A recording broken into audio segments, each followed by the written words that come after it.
Go. Okay. You already know this record. You should know the song. Let's talk about the illustrious Neptunes, Chad Hugo, Pharrell Williams. So, to me, obviously one of the greatest hip hop producers ever. This beat was just. This beat's fucking. I mean, again, I had this CD. when this shit used to come on, like in the club and all that. Oh my god. It's like some Code Red shit, like Code Red, hit the dance floor. Oh my goodness. Anyway, the Neptunes.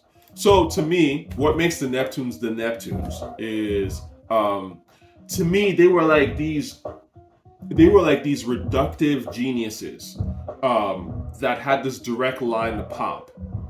What do I mean by that? Well, listen, let me check out the meaning of the word reductive before I say this, right? It's almost crude. I mean, maybe that's not even the right word, really. But the point is, they simplified hip hop in a way that I think a lot of producers couldn't. In a way, while making it extraordinarily accessible. And it was always like, the first time I ever really paid attention to the Neptunes was obviously with Jay, was I Wanna Love You, which is easily their, like, well, to me was like their breakout at that time, but their breakout was Super Thug, Nore, I get it. But my point is, Neptunes quickly became them people because they made these beats that, as a hip hop head, you liked and you loved, you thought they were dope. But as a casual could go, I like that. Like, I like that. I can get into that, right? I don't know how they did it. Again, I'm not a producer, so I'm talking as a layman, but their shit always had that pop element to it, but it was still very hip hop. It was so reduced in a sense because, they just figured it out, right? I mean, to a certain extent, maybe it's because, these are suburb guys at the end of the day, right? To a certain extent, they're not hood dudes, right? Who are making this music. So they probably, kind of like me to a certain degree, right? Like, they love rap. They were into it. They collected everything. And they just sat and thought about this stuff and went, oh, this is how we gonna do it. You know what I'm saying? And obviously being in Virginia, VA Beach apparently was a melting pot of styles and ideas. So they just figured it out. But the whole point is, their stuff has always had that hip hop and pop meets, but in a very, very glossy, but not super glossy, but still raw enough for both audiences to like, right? And again, that's a rare thing. And that's why these guys were brilliant. And that's why they obviously took over, right? They're essentially like what I call the great aggregators, right? They just understood like the really dope shit, right? Because it's not like for example, with Havoc, who I've talked about, like his stuff is very, very hip hop. There is no pop element to what he's doing. Like it is raw as hell. It's aimed at like the hardest hip hop, it's real street shit. There's no crossover with Havoc, right? That's why really you haven't ever heard anything that could potentially cross over for Havoc.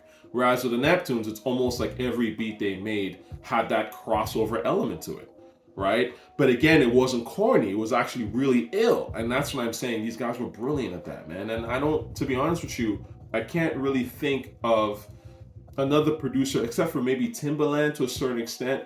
Those two are the greatest, in my opinion, to ever do that kind of shit. That like hip hop meets pop, but it's still hip hop as fuck. You know what I'm saying? This song, you already know. Like, if you're a man of a certain age, a woman of a certain age, this song killed clubs, the whole nine.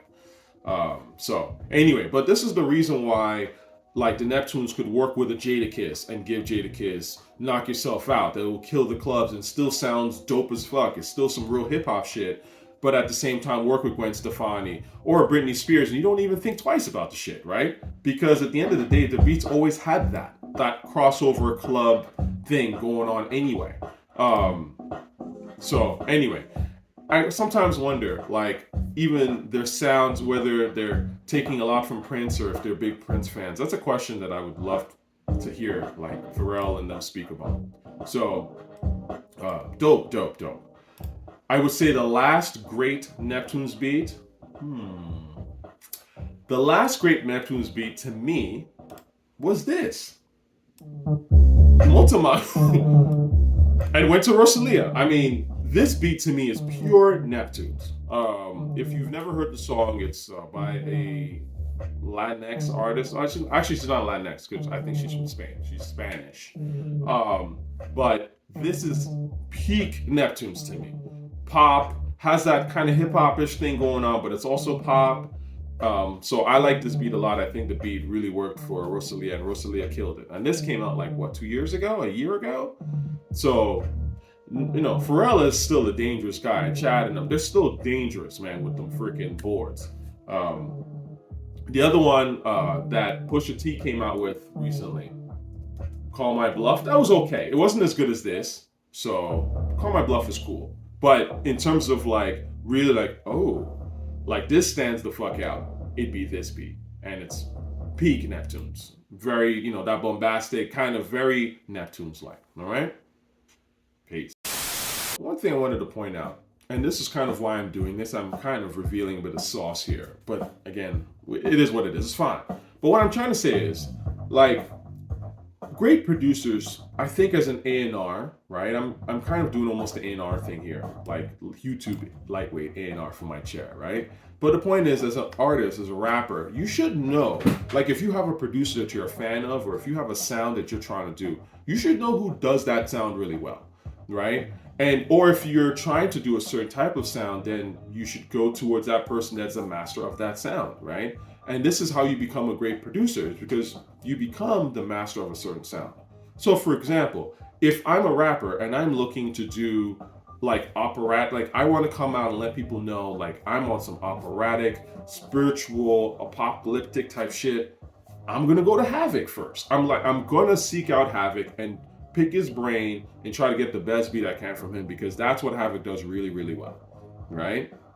If I'm a rapper that's sort of like, you know, doing pop and rap, and that's kind of my thing, right?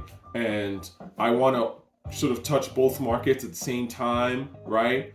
And but in the club, and kind of like I would go to a Neptunes or Pharrell, right? Neptunes or Timbaland, right? Again, this is what producers are good for, right? And this is the kind of the knowledge of being a hip hop fan or being an artist, is to know who's got that sound, right? So it doesn't make sense for you to, let's say you're trying to be a pop artist, but you're looking for someone who isn't really good at that sort of rap pop thing, obviously, right?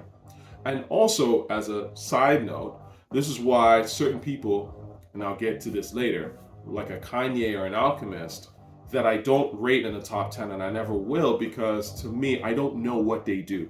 I'm not sure what their sound is really at the end of the day, right? What is the thing that they do sonically in terms of how they structure their beats and what kind of beats they make that they do better than no one else? And it's fire. I cannot think of it. And again, it's not to say that both these guys haven't made great music. They have. But, you know, they don't quite have that thing. You know what I'm saying? Where I'm like, yes, that's the Alchemist sound, right?